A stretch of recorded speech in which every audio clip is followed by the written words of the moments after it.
In questi giorni, anche in Estremo Oriente, si ricorda la conclusione della Seconda Guerra Mondiale.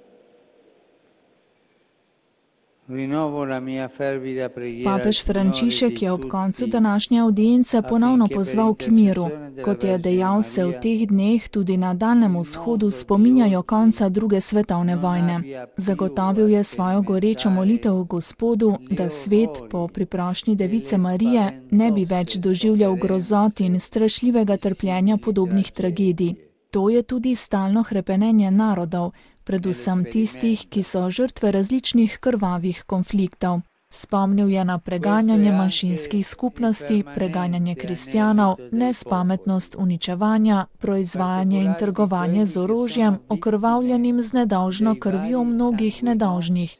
Nikoli več vojne, je pozval sveti oče. To je žalosten krik, ki se iz naših src in src vseh moških in žensk dobre volje dviga k knezu miru.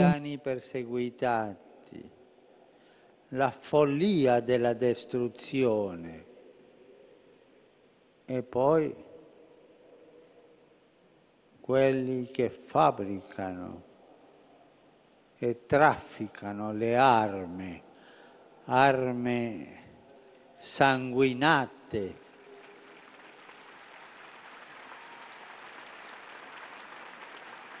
armi bagnate nel sangue di tanti innocenti. Mai più la guerra è il grido accorato che dai nostri cuori e dai cuori di tutti gli uomini e donne di buona volontà sale al Principe della pace.